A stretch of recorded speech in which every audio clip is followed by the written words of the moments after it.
નમસ્કાર વિદ્યાર્થી મિત્રો, બાદશાહ ઉપર આજે આપણે છેલ્લા ક્લાસમાં ભેગા થયા છીએ. બીકોમમાં જે અર્થશાસ્ત્રના વિષયો છે એમાંના ઘણા બધા વિષયો વિશે આપણે ચર્ચા કરી છે. આજે આપણે એગ્રીકલ્ચરલ માર્કેટિંગ, ખેત પેદાશોનું ખરીદ વેચાણ એને વિશેના મુદ્દા વિશે ચર્ચા કરવાના છીએ. આ મુદ્દો બહુ રસપ્રદ છે, બહુ જ વિવાદાસ્પદ પણ છે, કારણ કે ખેત પેદાશોની જે ખરીદ વેચાણની વ્યવસ્થા છે એ પૂરતા પ્રમાણમાં ગોઠવાઈ નથી. ગોઠવાઈ છે તો ખેડૂતોને એનો લાભ મળતો નથી, અને જે કંઈ નવી વ્યવસ્થાઓ આવી રહી છે ખેડૂતોનું શોષણ કરે છે કે નહીં, આવી બધી કેટલીક બાબતો એની સાથે સંકળાયેલી. તો આપણે એ બધા મુદ્દાઓ વિશે ચર્ચા કરીશું. મારી સાથે અત્યારે સ્ટુડિયોમાં ઉપલબ્ધ છે કાર્તિકેય ભટ્ટ સાહેબ અને સંજય મુંજપરા સાહેબ.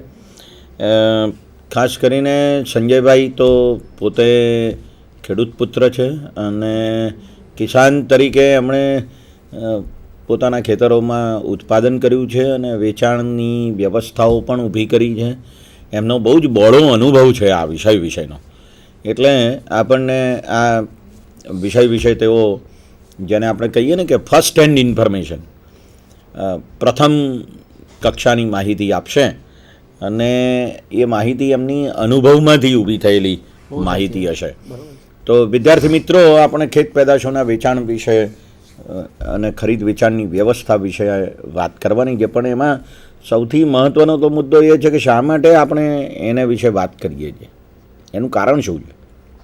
એનું કારણ એ છે કે દેશના અર્થતંત્રમાં ખેતીનું એક વિશેષ મહત્ત્વ છે. હું તમને એમ કહું કે 10 મિનિટ માટે તમે ભારતના અર્થતંત્ર વિશે વાત કરો એટલે તમે તરત જ પહેલું વાક્ય એવું બોલશો કે ભારત એક ખેતી પ્રધાન દેશ છે.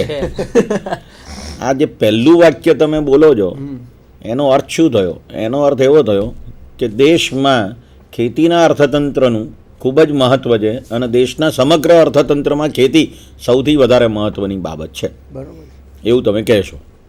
હવે હું તમને એમ કહું કે દેશ ખેતી પ્રધાન નથી તો કદાચ તમને આંચકો પણ લાગે અને તમને એમ પણ લાગે કે હું ખોટું બોલું છું. તો સવાલ એ છે કે આ છે અને નથી, એ બેમાં શું છે અને શું નથી, બહુ સરસ, એ મુદ્દાને આપણે સમજવાની કોશિશ કરવાની છે.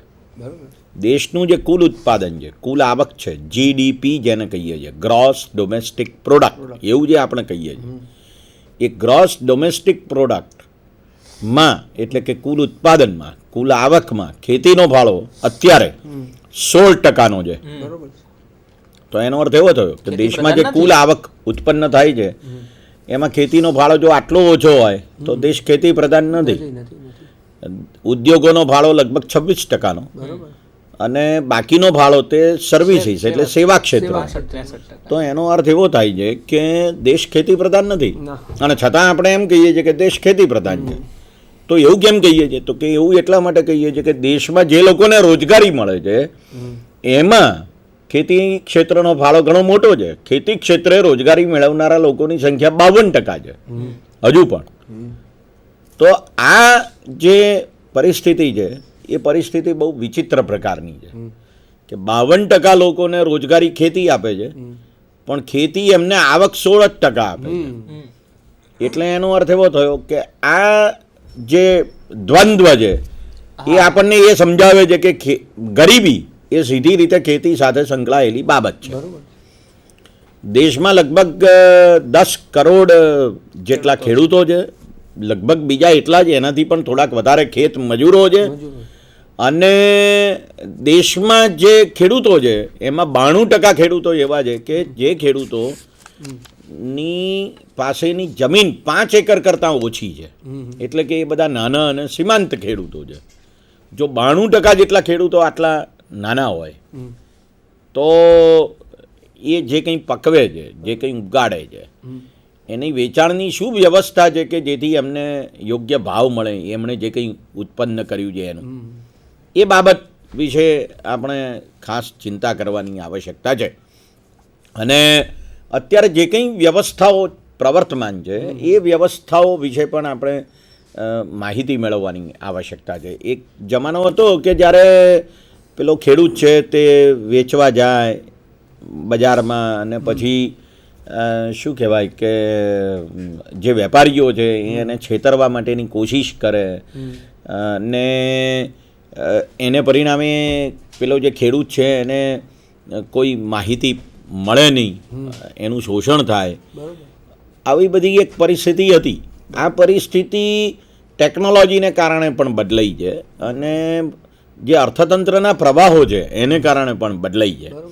તો એ બધી પરિસ્થિતિને આપણે જોવાની, સમજવાની કોશિશ આજે કરીએ અને સાથે સાથે આપણે એ પણ સમજીએ કે જે કંઈ નવી પરિસ્થિતિ આવી છે એમાં ખેત પેદાશોના વેચાણની કેવી વ્યવસ્થા ઊભી થઈ છે. તો સૌ પ્રથમ આપણને આજની જે પ્રવર્તમાન વ્યવસ્થા છે એ વ્યવસ્થા કેવી છે એને વિશે આપણને સંજયભાઈ થોડીક વાત કરશે અને પછી આપણે એના લાભાલાભ વિશે પણ થોડીક વાત કરીશું. સંજયભાઈ, આ વાત તમે કરો. જે બેઝિક મુદ્દો જે આખો છે ભારતના અર્થતંત્રનો, એના વિશે આપણે વાત કરી. સાહેબ, આપણે એક વાત પણ જણાવું કે એગ્રો માર્કેટિંગનો એકમાત્ર અર્થ એવો નથી થતો કે ખેડૂત બજારની અંદર જઈને માલ વેચે, પણ બીજો અર્થ સાહેબ એવો પણ થાય છે કે કેવી સારી રીતે વેચે કે જેથી કરીને ઉત્પાદન વધારે પ્રમાણમાં થાય. વિદ્યાર્થી મિત્રો, આપ જાણો છો જે સાહેબે જે પ્રમાણે વાત કરી કે 52% જેટલા લોકો આજે ખેતી ક્ષેત્ર સાથે રોજગારી મેળવે છે. ઉત્પાદનની દ્રષ્ટિએ એનો હિસ્સો જીડીપીની અંદર ઓછો છે. એનું મૂળ જો કોઈ કારણ હોય તો આપણે ત્યાં અત્યાર સુધી આમ તો અને હજી પણ જે પ્રોપર બજારની જે વેચાણ વ્યવસ્થા હોવી જોઈએ એ નથી. હવે એ વેચાણ વ્યવસ્થા નથી એનું કારણ શું એ હું તમને એક પ્રારંભિક બાબતે સમજાવું કે સાહેબે આપણને વાત કરી હતી કે શરૂઆતના તબક્કામાં એવું કંઈક વેચાણ વ્યવસ્થા હતી કે ખેડૂત જે માળ ઉત્પાદન કરે અને પોતાના ખળાની અંદર ઉત્પાદન કરે અને પછી સ્થાનિક વેપારીને ત્યાં પણ વેચે અથવા તો એ મોટા વેપારીને ત્યાં વેચવા જાય અને આવી કોઈક વ્યવસ્થા હતી. એમાંથી કંઈક એપીએમસી એટલે કે ખેતીવાડી ઉત્પાદન બજાર સમિતિ જેવો કન્સેપ્ટ આવ્યો. હજી એમાં પણ મોડિફિકેશન ચાલી રહ્યા છે, પણ હજી એમાં આપણને પૂરેપૂરી બાબત 100% રિઝલ્ટ નથી મળ્યું. વિદ્યાર્થી મિત્રો, અત્યારની જે બજાર વ્યવસ્થા છે એને કારણે અર્થતંત્રને થતો ફાયદો અને એમાં નવું શું, what about new in the system of the marketing in agro product. તો વિદ્યાર્થી મિત્રો, હું તમને કહીશ અહીંયા કે અત્યારે જે વ્યવસ્થા એવી છે કે ખેડૂત જે ઉત્પાદન થાય એ જો પોતાને ત્યાં સંગ્રહની સુવિધા હોય તો વધારે ભાવ લેવા માટે થઈને પોતાની પાસે રાખશે અને કેટલોક હિસ્સો એ બજારની અંદર વેચવા જશે કે જ્યાં માલની હરાજી થતી હોય ખેત ઉત્પાદન બજાર સમિતિની અંદર અને પોતે એ માલ વેચતો હોય. હવે ત્યાં જે વેપારી જે છે, હવે એ ઇકોનોમીને શું બેનિફિટ છે એ આપણે જોવા જઈ રહ્યા છીએ.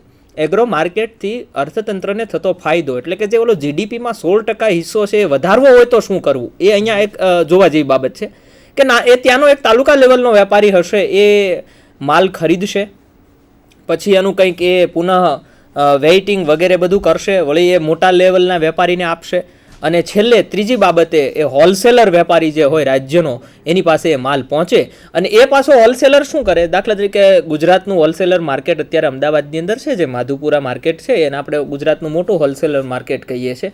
તો ત્યાં આવ્યા પછી પણ એમાં કેટલાક જથ્થાબંધ વેપારીઓમાંથી પેટા જથ્થાબંધ, પાછો વળી એક ડિસ્ટ્રીબ્યુટર હોય, વળી પાછો એક સ્થાનિક લેવલનો વેપારી હોય અને એની માલની સપ્લાય એ છેક જે તમારે કિરાણાની દુકાન છે કે સુપર મોલ છે ત્યાં સુધી પહોંચાડે.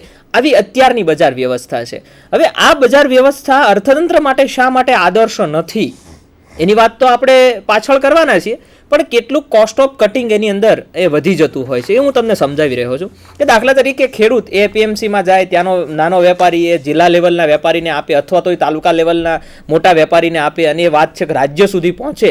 તો મિત્રો અહીંયા ટુકડે ટુકડે કેટલાક ખર્ચ વધતા હોય છે કે એમાં ખાસ કરીને ટ્રાન્સપોર્ટ કોસ્ટ જે ખૂબ મોટા પ્રમાણમાં વધતું હોય છે. હવે તાલુકા લેવલથી ગામડા સુધીનું ટ્રાન્સપોર્ટ કોસ્ટ અને તાલુકા લેવલથી છે કે અમદાવાદ કે રાજ્યનું જે મોટું વડું મથક હોય, આ ટ્રાન્સપોર્ટ કોસ્ટ લગભગ મિત્રો એ બહુ સરખા જ હોય છે, થોડો ઘણો ડિફરન્ટ હોય છે.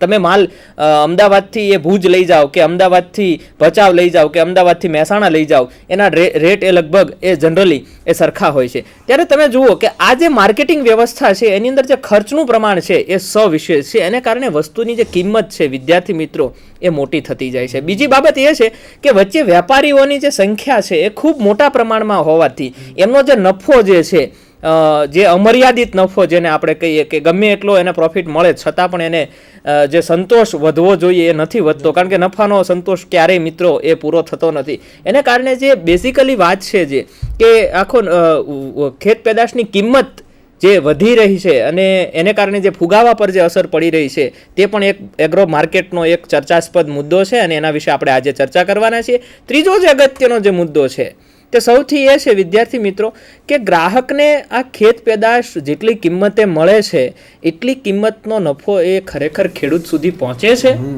તો આ નફો ખરેખર વચ્ચેના માણસો મોટા ભાગનો લઈ જાય છે, જે ઉત્પાદક જે છે એની પાસે એ કેમ નથી પહોંચતો, એ એક મુદ્દો એગ્રો માર્કેટિંગની અંદર આપણે આજે ચર્ચવાનો છે. એનો જે લાભ આવશે જ્યારે આ બાબતને અત્યારે આપણે પૂર્વ ભૂમિકાની દ્રષ્ટિએ જોઈએ છે કે વર્તમાન એગ્રો માર્કેટિંગની જે સ્થિતિ છે અને એને આવનારા સમયની અંદર આવનારા સમયગાળામાં અર્થતંત્રને કેવી રીતે એક ઔદ્યોગિક ક્ષેત્ર સાથે જોડવું એ બાબતને આપણે આગળ ચર્ચા કરીશું. પણ અત્યારે જે પ્રસ્તાવનાની વાત છે હેમંતભાઈ સાહેબ કે જે આખી એગ્રીકલ્ચર માર્કેટિંગની અંદર જે પ્રશ્નો જે છે 3 મોટા ભાગ મેઇન પ્રશ્નો જે હતા એને વિદ્યાર્થી સમક્ષ તમારી વાત બિલકુલ સાચી છે. વિદ્યાર્થી મિત્રો, હમણાં તમને ખબર હતી જ કે ડુંગળીના ભાવ એ 5 રૂપિયા કિલો મળતી ડુંગળી વધી ગયા અને 50 ને 60 રૂપિયા કિલો મળતી ડુંગળી થઈ ગઈ. લગભગ 10 વર્ષ પહેલા પણ આવી જ એકવાર પરિસ્થિતિ ઊભી થઈ હતી અને એનું પરિણામ એ આવ્યું હતું કે દાળવડાની લારી પર ડુંગળી નહોતી મળતી, ખમણની જોડે ડુંગળી નહોતી મળતી, ભાજીપાવની જોડે ડુંગળીનું કચુંબર નહોતું મળતું અને કોબી, ટામેટા ને વટાણાનું કચુંબર મળતું થઈ ગયું હતું. આવું કેમ થયું? સવાલ એ છે કે જે ખેડૂત ડુંગળી પકવે છે એને આ 60 રૂપિયા મળ્યા? જો ના મળ્યા તો કેમ ના મળ્યા? અને તો પછી 60 રૂપિયા થયા કેવી રીતે? આ જે આખો મુદ્દો છે એ મુદ્દો મને લાગે છે કે ખેત પેદાશોના ખરીદ વેચાણના સંદર્ભમાં ખૂબ જ અગત્યનો છે.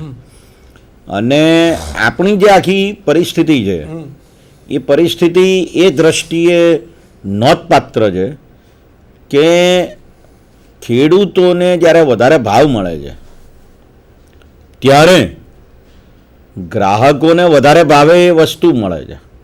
એટલે તમે વિચાર કરો કે એક ગ્રાહક તરીકે હું એવું ઈચ્છું છું કે મને બટાટા સસ્તા ભાવે મળે, ઘઉં સસ્તા ભાવે મળે, ચોખા સસ્તા ભાવે મળે, પણ ખેડૂત એમ ઈચ્છે છે કે વધારે ભાવે વેચે. ખેડૂત એક ઉત્પાદક છે. આ બાબત બહુ સમજવા જેવી છે કે ખેડૂત એક ઉત્પાદક છે, જેમ આ ગ્લાસનો એક ઉત્પાદક છે, કારખાનાનો માલિક છે.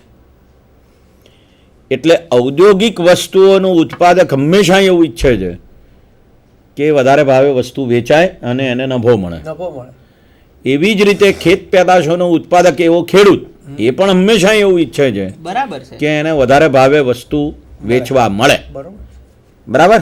એટલે હવે જેમ ઔદ્યોગિક ઉત્પાદક અને ગ્રાહક સામસામે છે, બરાબર એવા જ પ્રકારની પરિસ્થિતિ ખેત ઉત્પાદક એટલે કે ખેત પેદાશોનો ઉત્પાદક એવો કિસાન અને ગ્રાહક સામસામે છે.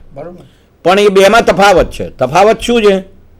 તો તફાવત આ છે કે જે ઔદ્યોગિક વસ્તુનો ઉત્પાદક છે એના વેચાણની એક વ્યવસ્થા ગોઠવાયેલી છે અને એમાં ફાયદો માત્ર વેપારીને નથી મળતો, માત્ર ડીલરને નથી મળતો, પણ ઉત્પાદકને પણ મળે છે અને કદાચ ઉત્પાદકને સૌથી વધારે મળે છે. પણ ખેત પેદાશોના ખરીદ વેચાણની વ્યવસ્થા એવી છે કે જેમાં જે ઉત્પાદક એવો કિસાન છે એને કદાચ ઓછામાં ઓછો લાભ મળે છે. તમે જો ડુંગળીનું ઉત્પાદન કરનારા ખેડૂતને પૂછો કે ભાઈ તે આ જ્યારે હમણાં 60 રૂપિયાનો ભાવ થઈ ગયો હતો ત્યારે ડુંગળી કેટલા ભાવે વેચી, તો એ તમને એમ જ કહેશે કે સાહેબ મેં 150 રૂપિયા મણ વેચી.